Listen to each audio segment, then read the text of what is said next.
Hello guys, this is Prachi. Welcome to my channel. I hope आप सभी अच्छे होंगे। और आज का वीडियो हम स्टार्ट करते हैं। इससे पहले अगर आपने जो प्रीवियस वीडियोज़ हैं वो नहीं देखी हैं तो वो आप ज़रूर देख लें।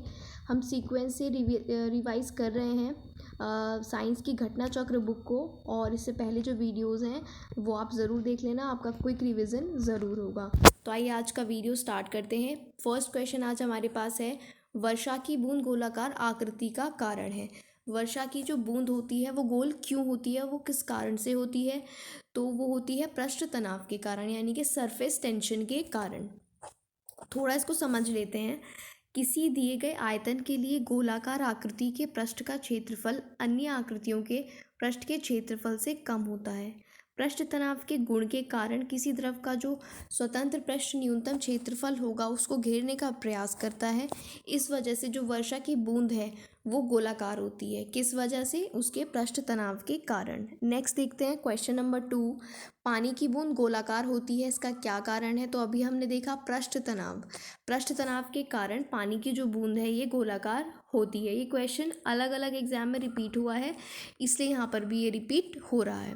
नेक्स्ट क्वेश्चन भी सेम है कि वर्षा की बूंदें गोलाकार क्यों होती हैं? तो जल में पृष्ठ तनाव होता है, इसके कारण वर्षा की बूंद गोलाकार होती है। नेक्स्ट फोर्थ क्वेश्चन क्या कहता है, द्रव बूंद की संकुचित होकर न्यूनतम क्षेत्र घेरने की प्रवृत्ति क्या कहलाती है? तो ये क्वेश्चन की लैंग्वेज चेंज करके पूछा गया है, जबकि इसका आंसर क्या होगा? पृष्ठ तनाव। यानी कि द्रव बूंद की संकुचित होकर न्यूनतम क्षेत्र घेरने की प्रवृत्ति का जो कारण होता है वो होता है उसका पृष्ठ तनाव। ठीक है, नेक्स्ट क्वेश्चन पर बात करते हैं। Question number 5। नैनो द्रव्यों का सर्वाधिक महत्वपूर्ण गुण क्या होता है? जो नैनो द्रव्य होते हैं उनका सबसे महत्वपूर्ण गुण क्या होता है? तो आपको ध्यान रखना है घर्षण। नैनो द्रव्यों का सबसे महत्वपूर्ण गुण होता है घर्षण। ठीक है, नेक्स्ट पॉइंट की बात करेंगे क्वेश्चन नंबर 6 की। क्वेश्चन नंबर 6 क्या कहता है, तेल जल के तल पर फैल जाता है क्योंकि? जो तेल होता है वो जल पर अगर डालते हैं तो उसके तल पर फैल जाता है। ऐसा क्यों होता है? क्योंकि तेल का जो तनाव होता है वो पानी से कम होता है। आप इस बात को ध्यान रखेंगे। तेल का जो तनाव होता है वो पानी से कम होता है, इसलिए तेल जल पर फैल जाता है। नेक्स्ट क्वेश्चन की बात करेंगे, क्वेश्चन नंबर 7 क्या कहता है, मिट्टी का तेल पानी के ऊपर तैरता है क्योंकि? तो जो मिट्टी का तेल होता है वो पानी पर इसलिए तैरता है क्योंकि मिट्टी के तेल का घनत्व पानी के घनत्व से कम होता है। ऑप्शन नंबर बी यहाँ पर करेक्ट होगा। जो मिट्टी का तेल होता है उसका घनत्व पानी के घनत्व से कम होता है, इसलिए वो उस पर तैरता है। नेक्स्ट क्वेश्चन की बात करते हैं, क्वेश्चन नंबर 8। साबुन के बुलबुले के अंदर का दाब कैसा होता है? तो जो साबुन के बुलबुले के अंदर का दाब होता है, प्रेशर होता है, वो वायुमंडलीय दाब से अधिक होता है। आपको ये ध्यान रखना है, साबुन के बुलबुले के अंदर का जो दाब होता है वो वायुमंडलीय दाब से हमेशा क्या होता है? अधिक होता है। ऑप्शन नंबर ए करेक्ट होगा। नेक्स्ट क्वेश्चन की बात करते हैं, क्वेश्चन नंबर 9। यदि साबुन के दो भिन्न भिन्न व्यास के बुलबुलों को एक नली द्वारा एक दूसरे के संपर्क में लाएं, जिनका अलग अलग व्यास है बुलबुलों का, उनको एक दूसरे के संपर्क में लाएं तो क्या होगा? तो छोटा बुलबुला और छोटा और बड़ा बुलबुला और बड़ा हो जाएगा। ऑप्शन नंबर बी यहाँ पर सही होगा।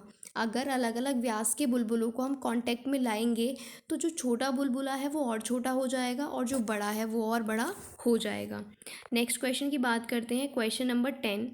जब किसी साबुन के बुलबुले को आवेशित किया जाता है, उस पर चार्ज लगाया जाता है, तो क्या होगा? जब किसी भी साबुन के बुलबुले पर चार्ज लगाया जाएगा तो क्या होगा? तो ऑप्शन नंबर ए करेक्ट है। त्रिज्या बढ़ जाएगी, जो भी उसकी रेडियस होगी बुलबुले की वो क्या हो जाएगी? बढ़ जाएगी। ठीक है, उसको आवेशित किए जाने पर। नेक्स्ट क्वेश्चन नंबर 11 की बात करते हैं। एक ही पदार्थ से बने 4 तार हैं जिनकी विमाएं नीचे दी गई हैं, अलग अलग बार एक ही भार से खींचे जाते हैं, उनमें से किस में अधिकतम जो दैर्ध्य वृद्धि होगी वो होगी, ये आपसे पूछा गया है। तो ऑप्शन नंबर सी, जो 3 मीटर लंबाई वाला, ठीक है, इसको थोड़ा सा यहाँ फॉर्मूले से समझते हैं। ठीक है, यहाँ पर यंग प्रत्यास्था गुणांक की बात हुई है, जिसको हम y से डिनोट करते हैं, और इसका फॉर्मूला आपको याद रखना है F/A/डेल्टा L/L। यहाँ पर जो डेल्टा एल है वो क्या है, चेंज इन लेंथ है, जो लंबाई में वृद्धि हुई है वो डेल्टा एल है, और जो ओरिजिनल लेंथ है वो कैपिटल एल है। तो यहाँ से आप ध्यान रखेंगे y is equals to F upon A upon delta L upon capital L, ये थोड़ा आपको ध्यान रखना है, यहाँ पर आपसे ये फॉर्मूला आपको ध्यान में रखना है। नेक्स्ट क्वेश्चन नंबर 12 की बात करते हैं। इनमें से इन कथनों पर विचार करना है। यदि केशिकत्व की परिघटना नहीं होगी तो क्या होगा। अगर केशिकत्व की जो घटना है वो नहीं होगी तो क्या होगा, तो इसके बारे में हम थोड़ा सा यहाँ पर बात कर लेते हैं। बहुत कम भीतरी व्यास वाली कांच की नली को हम कहते हैं केशिका नली। जिसका बहुत कम अंदर वाला व्यास होता है वो कांच की नली क्या कहलाती है, केशिका नली कहलाती है। जब हम केशिका नली को किसी द्रव में इस प्रकार सीधा रखते हैं कि इसका एक सिरा द्रव की सतह के नीचे रहे और दूसरा द्रव के ऊपर रहे, आधा डूबा रहे और आधा ऊपर रहे, तो प्राय द्रव इस नली में कुछ ऊंचाई तक चढ़ जाता है। यदि नली कम लंबाई की होगी तो द्रव अधिक से अधिक इसके ऊपरी सिरे तक चढ़ेगा, लेकिन बाहर निकलकर नहीं गिरेगा। द्रवों का केशिका नली में इस प्रकार चढ़ना या गिरना केशिकत्व कहलाता है, और ये घटना द्रव और नली के कणों के बीच परस्पर आसंजन बल के कारण होती है। किसके कारण, आसंजन बल के कारण। प्रकृति केशिका क्रिया का बहुत बढ़िया उपयोग करती है। पेड़ पौधों की जड़ों की बारीक शाखाएं केशिका नलियों की भांति ही काम करके धरती से पानी और उसमें घुले पोषक तत्वों को ग्रहण करती हैं। केशिका क्रिया के फलस्वरूप ही लालटेन की बत्ती तेल को ऊपर पहुंचाती है, ब्लांटिंग पेपर स्याही सोखता है, और तौलिया हमारे शरीर का पानी। तो ये कौन सी क्रिया है, केशिका क्रिया है। आई होप यहाँ तक आपको ये पॉइंट क्लियर होगा। नेक्स्ट क्वेश्चन 13 की बात करते हैं। निम्नलिखित में से किस एक के लिए केशिकत्व एकमात्र कारण नहीं है। तो देखो, स्याही का सोखना है, भूमिगत जल का ऊपर चढ़ना भी है, सूती कपड़े पर जल की बूंद का फैलना भी है, जबकि ऑप्शन नंबर डी यहाँ पर नहीं होगा, पौधे की जड़ों से जल का इसके पर्ण समूह की ओर बढ़ना, तो वो इस क्रिया में शामिल नहीं होता है। नेक्स्ट क्वेश्चन की बात अगर करते हैं 14th की, बत्ती वाले स्टोव में केरोसिन की बत्ती में ऊपर चढ़ने का कारण क्या है। तो देखो, स्टोव में जो केरोसिन बत्ती से ऊपर चढ़ता है उसका कारण होता है पृष्ठ तनाव, यानी कि सरफेस टेंशन। ठीक है, बत्ती वाले स्टोव में केरोसिन की बत्ती में ऊपर चढ़ने का कारण होता है तेल का पृष्ठ तनाव। पृष्ठ तनाव के कारण केशिकार्षण होगा, यानी केशिका का आकर्षण होगा, जिसके फलस्वरूप द्रव पतली से पतली नली में प्रवेश करके धीरे धीरे ऊपर चढ़ता रहता है। तो इसका कारण क्या होता है, तेल का पृष्ठ तनाव। क्वेश्चन नंबर 15 की बात करें अगर, एक केश नली में जल की अपेक्षा एक तरल अधिक ऊंचाई तक चढ़ता है, इसका क्या कारण है। ठीक है, तो इसका कारण है तरल का पृष्ठ तनाव जल से ज़्यादा। जिसका पृष्ठ तनाव ज़्यादा होगा वही ऊपर चढ़ेगा, वही ऊपर की ओर आकर्षित होगा। तो यहाँ पर जो तरल है उसका पृष्ठ तनाव जल से ज़्यादा होगा, इसीलिए वो उससे ऊंचा चढ़ पाएगा। नेक्स्ट क्वेश्चन की बात करते हैं, क्वेश्चन नंबर 16। जब किसी झील की तली से उठकर वायु बुलबुला ऊपरी सतह तक आएगा तो उसके आकार में क्या चेंज होगा। जब किसी झील की तली से नीचे से उठकर बेस से कोई बुलबुला वायु में ऊपर जाएगा ऊपरी सतह पर, तो उसके आकार में क्या चेंज होगा। उस बुलबुले का जो आकार है वो बढ़ जाएगा। आपको ध्यान रखना है, तली से उठकर जब बुलबुला ऊपर जा रहा है, ठीक है, पानी से ऊपर जा रहा है, तो आप क्या हो जाएगा, उस बुलबुले का जो आकार है वो बढ़ जाएगा। ये आपको ध्यान रखना है। क्वेश्चन नंबर 17 कहता है, ताप बढ़ने के साथ जो द्रव की श्यानता है उसमें क्या चेंज होता है। जब टेम्परेचर बढ़ेगा तो द्रव की श्यानता में क्या चेंज होगा। तो द्रव की श्यानता टेम्परेचर के बढ़ने पर घट जाएगी, यानी कि टेम्परेचर इनडायरेक्टली प्रोपोर्शनल होगा श्यानता के। ठीक है, तो यहाँ पर क्या होगा, टेम्परेचर बढ़ेगा तो द्रव की श्यानता घटेगी, और टेम्परेचर घटेगा तो द्रव की श्यानता बढ़ेगी। तो द्रव का वह गुण जिसके कारण द्रव अपनी भिन्न भिन्न परतों में होने वाली सापेक्ष गति का विरोध करे उसको श्यानता कहते हैं। द्रव का वह गुण जिसके कारण द्रव अपनी अलग अलग परतों में जो सापेक्ष गति हो रही है उसका विरोध कर रहा है, तो वो श्यानता कहलाता है। द्रवों की श्यानता ताप के बढ़ने पर घटती है। यही कारण है कि जून माह में शीरा जनवरी माह की तुलना में कम श्यान होता है। शीरे की बात यहाँ पर हो रही है। नेक्स्ट पॉइंट पर बात करें अगर हम, क्वेश्चन नंबर 18, हवाई जहाज से यात्रा करते समय पेन से स्याही निकलने लगती है, इसका क्या कारण है? जब हम हवा में ऊपर की ओर बढ़ते हैं वायुदाब कम होता जाता है, तो सिंपल सी बात है वायुदाब में कमी होगी तो पेन से स्याही क्या होती है, पीछे आने लगती है, यानी कि पेन से स्याही निकलने लगती है। किस कारण से? अधिक ऊंचाई में जाने पर वायुदाब में कमी के कारण। ठीक है, तो यहाँ पर जैसा कि मेंशन भी है कि अधिक ऊंचाई पर जाने पर दाब हमेशा कम होता है। इस कारण से ऊंचाई पर पहुँचने पर बाह्य वायुमंडलीय दबाव और पेन के अंदर स्याही के दबाव का साम्य हो जाता है भंग। इस वजह से जो स्याही है वो क्या होने लगती है, बाहर निकलने लगती है।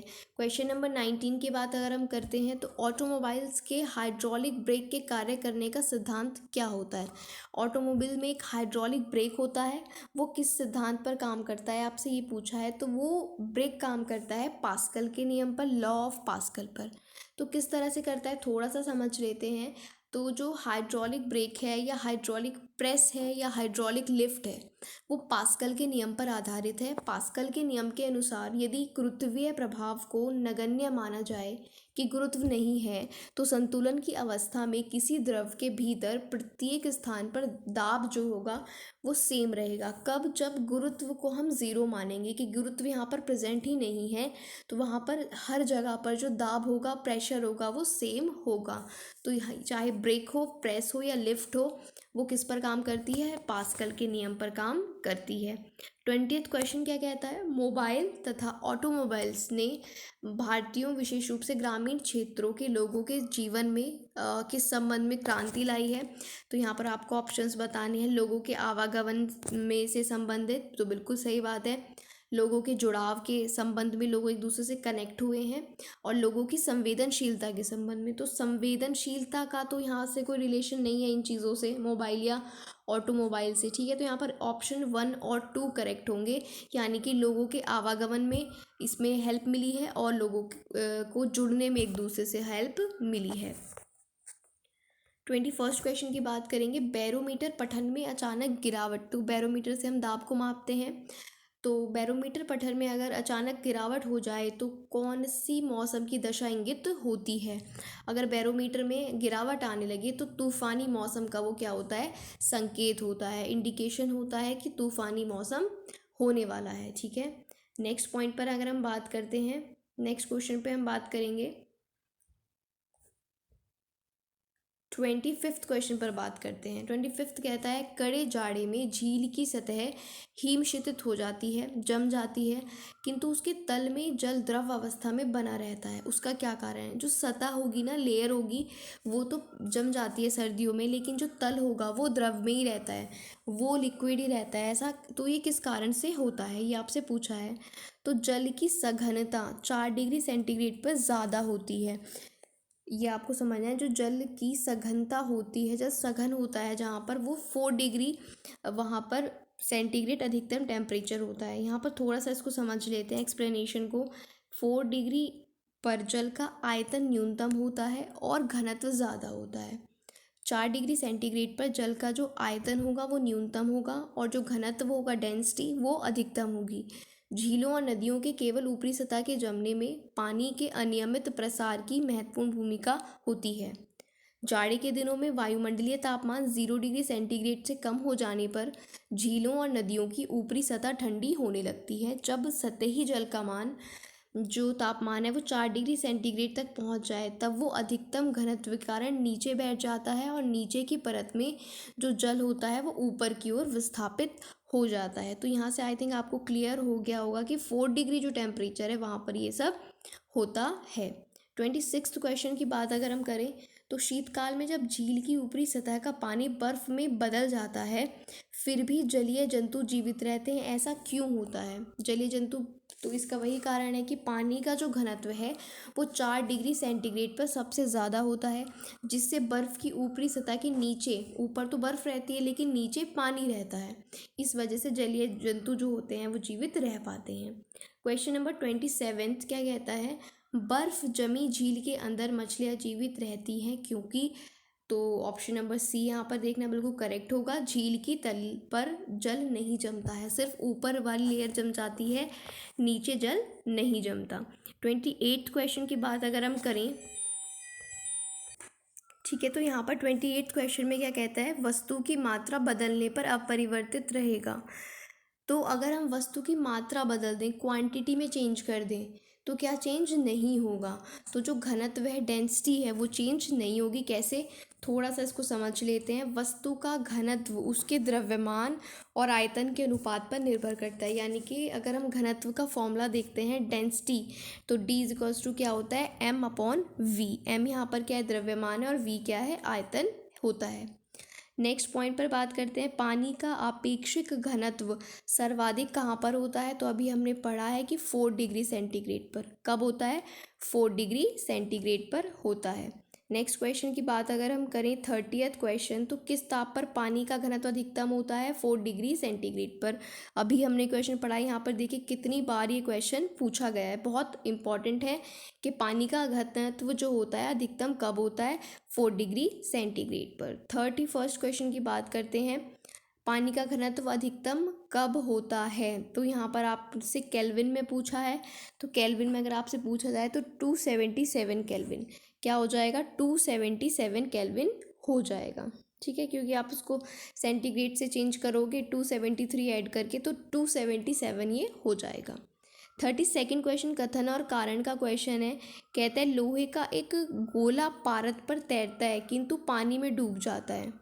जो लोहे का गोला है, पारद पर तो वो तैर रहा है, लेकिन पानी में लोहे का वो गोला डूब जाता है। इसका क्या कारण है कि लोहे का आपेक्षिक घनत्व पारद के आपेक्षिक घनत्व से अधिक होता है। क्या इसका ये कारण है, तो इसका ये कारण नहीं है। ये बात तो सही है कि वो पारद पे तैरता है और पानी में डूब जाता है, लेकिन इसका कारण ये नहीं है। तो इसका कारण क्या है, थोड़ा सा समझ लेते हैं इसको। देखो, लोहे का जो लोहे का गोला मरकरी पर तो तैर रहा है, पारे पर, लेकिन पानी में वो डूब जाता है। इसका कारण ये होता है कि मरकरी का जो आपेक्षिक घनत्व है वो लोहे से ज़्यादा है, जबकि पानी का लोहे से कम है। 3 चीज़ें हैं यहाँ पर, पारा है, पानी है और लोहा है। तो जो मरकरी है उसका घनत्व लोहे से ज़्यादा है, लेकिन पानी का लोहे से कम है, तो इस कारण से ऐसा होता है। नेक्स्ट क्वेश्चन की बात करते हैं। 33rd क्वेश्चन क्या कहता है, लोहे की कील पारे पर तैरती है, पानी में डूब जाती है। तो लोहे का घनत्व पानी से ज़्यादा है और पारे से कम है, जैसा कि हमने अभी देखा, इसलिए ये घटना होती है। आई होप यहाँ तक ये क्वेश्चन आपको क्लियर हो गया होगा। 34th क्वेश्चन कहता है एक सुई पानी में डूब जाती है जबकि लोहे से बना जहाज पानी पर तैरता रहता है। बहुत बार ये क्वेश्चन पूछा गया है, बहुत इंपॉर्टेंट क्वेश्चन है कि एक सुई पानी में डूब जाती है जब आप पानी में डालते हो, जबकि लोहे से बना जहाज तो पानी पर तैर रहा है। ऐसा क्यों होता है, क्योंकि सुई का आपेक्षिक घनत्व उसके द्वारा हटाए हुए पानी से क्या है, ज़्यादा है। सुई का जो आपेक्षिक घनत्व है और जिस पानी को वो रिप्लेस कर रही है, उसमें पानी में डलने के बाद उसका घनत्व उससे ज़्यादा होता है, इसलिए वो सुई जो है पानी में डूब जाती है। आई होप यहाँ तक क्लियर होगा। तो किसी भी वस्तु का आपेक्षिक घनत्व उस वस्तु के भार और उस वस्तु द्वारा हटाए गए जल के भार को प्रदर्शित करता है, कि वो जो सुई लोहे की डाली गई है पानी में, वो जितने पानी को रिप्लेस कर रही है ना, उसका घनत्व ज़्यादा है उससे, इसलिए वो उस पर क्या हो जाती है, डूब जाती है। नेक्स्ट क्वेश्चन की बात करते हैं। 35th क्या कहता है, लोहे की सुई पानी की सतह पर किस कारण से तैरती है। ठीक है, तो वो किस कारण से तैरती है, पृष्ठ तनाव के कारण तैरती है। अगर लोहे की सुई पानी, अभी हमने ऊपर वाले क्वेश्चन में क्या पढ़ा है, हमने पढ़ा है कि सुई पानी में डूब जाएगी, तो डूबेगी तब जब उसका घनत्व ज़्यादा होगा। ठीक है, और तैरेगी कब, पृष्ठ तनाव के कारण। ठीक है, लोहे की सुई पानी की सतह पर तैरेगी पृष्ठ तनाव के कारण, ये आपको ध्यान रखना है। नेक्स्ट क्वेश्चन की बात करते हैं, क्वेश्चन नंबर 36। जब कुएं से पानी की बाल्टी को ऊपर खींचते हैं तो हमें कैसा महसूस होता है। जब हम कुएं से पानी की बाल्टी को ऊपर खींचते हैं तो हमें कैसा महसूस होता है, कि पानी की सतह से ऊपर भारी हो गई है, कि पानी में से निकलने के बाद जैसे ऊपर निकाला है उसको, वो क्या हो गई है, भारी हो गई है। उसका कारण ये होता है। तो देखो, आर्किमिडीज का जो प्लवन का सिद्धांत है उसके अनुसार किसी भी वस्तु का भार पानी में कम और पानी की सतह से ऊपर आते ज़्यादा प्रतीत होने लगता है। तो इसीलिए पानी से जैसे वो बाल्टी बाहर निकलती है ऊपर खींचने के लिए, तो वो हमें क्या लगती है, भारी लगती है। नेक्स्ट क्वेश्चन है कि एक भारहीन गुब्बारा है और उसमें मतलब गुब्बारे का कोई वेट नहीं है, 200 ग्राम पानी भरा हुआ है, तो जल में इसका भार कितना होगा। समझ रहे हो, भारहीन है, उसमें अपना कोई वेट नहीं है, लेकिन उसमें 200 ग्राम पानी है, तो वो जब पानी में होगा तो उसका वेट क्या होगा, तो उसका वेट होगा ज़ीरो। उसका वेट क्या होगा, ज़ीरो होगा। क्यों होगा, थोड़ा सा इसको समझ लेते हैं। जब कोई वस्तु जल में आंशिक या पूर्ण रूप से डुबोई जाती है तब उसके भार में कमी आती है। ठीक है, जब जल में डुबोई जाती है, जल से बाहर निकालेंगे तो वेट बढ़, हमें लगेगा कि वेट बढ़ चुका है, और जल में उसमें के वेट में क्या आती है, कमी आती है। यह आभासी कमी उसके द्वारा हटाए गए द्रव के भार के बराबर होती है। अब चूंकि गुब्बारे में जल के अंदर ऊपर और नीचे दोनों ओर उत्प्लावन बल लगता है, तो यहाँ पर जल में जो गुब्बारे का भार होगा वो उसमें जो पानी है उसके, और उसमें से माइनस करेंगे उत्प्लावन बल को, जो कि क्या होगा, उसके भार के ही बराबर होगा। तो यहाँ पर जल में गुब्बारे का भार क्या हो जाएगा, शून्य, यानी कि ज़ीरो हो जाएगा। आई होप ये क्वेश्चन आपको क्लियर होगा। आप पॉज करके भी समझ सकते हैं और पढ़ सकते हैं। नेक्स्ट क्वेश्चन की बात करते हैं। 38 क्या कहता है, मथने के पश्चात क्रीम का दूध से अलग हो जाना किस क्रिया के कारण होता है। तो ये कई बार क्वेश्चन रिपीटेड है कि अपकेंद्रीय बल के कारण, अपकेंद्रीय बल के कारण दूध से जो क्रीम है वो अलग हो जाता है। नेक्स्ट क्वेश्चन की बात करते हैं। 39, बादलों के वायुमंडल में तैरने का क्या कारण है। ठीक है, ये क्वेश्चन फ्रिक्वेंटली आस्क्ड हैं, कई बार क्वेश्चन ये एग्जाम में रिपीट होते ही हैं, बहुत इंपॉर्टेंट है। ठीक है, तो 39 क्या कहता है कि बादलों के वायुमंडल में तैरने का क्या कारण है। तो वो अपने घनत्व के कारण, किस कारण, घनत्व के कारण जो बादल हैं वो वायुमंडल में तैरते हैं। नेक्स्ट क्वेश्चन देखते हैं। 40 क्या कहता है, 40th क्वेश्चन कहता है कि निम्नलिखित में से कौन सा तत्व सबसे पहले कृत्रिम रूप से उत्पादित किया गया था। तो इन सारे ऑप्शंस में से पहला कौन सा आर्टिफिशियली जो हुआ था, बना था। तो इसमें जो है ऑप्शन नंबर डी करेक्ट है, टेक्नीशियम। जो टेक्नीशियम है वो इन सब में सबसे पहले बनाया गया था। उसका परमाणु क्रमांक कितना है, 43। ये आपको ध्यान रखना है। 41st क्वेश्चन कहता है कि समुद्र में प्लवन करते हुए आइसबर्ग का कितना भाग समुद्र की सतह से ऊपर होता है। अगर कोई आइसबर्ग समुद्र में है तो उसका कितना भाग समुद्र की सतह से ऊपर होता है। तो आपको ये ध्यान रखना है 1/9। उस जो आइसबर्ग होगा उसका 1/9 पार्ट जो होगा समुद्र की सतह के ऊपर होगा। ये आपको ध्यान रखना है। ठीक है, 1/9। 42nd क्वेश्चन कहता है पानी के ग्लास में एक बर्फ़ का टुकड़ा तैर रहा है। जब बर्फ़ पिघलती है तो पानी के स्तर पर क्या प्रभाव पड़ेगा। तो कोई भी प्रभाव नहीं पड़ेगा। ये अकॉर्डिंग टू आर्किमिडीज लॉ है। ठीक है, वस्तु अपने भार के बराबर ही द्रव में स्थान घेरती है। तो वो स्थान उसने पहले ही घेरा हुआ है बर्फ़ के टुकड़े ने, तो उसके पिघलने के बाद भी उसके आयतन में कोई चेंज नहीं होगा। बर्फ़ का टुकड़ा अगर ग्लास में पड़ा है ऑलरेडी, उसने अपना वेट अपनी जगह पहले ही बना ली है, तो उसके पिघलने के बाद भी उसके आयतन पर कोई प्रभाव नहीं पड़ेगा, पानी के स्तर पर कोई प्रभाव नहीं पड़ेगा।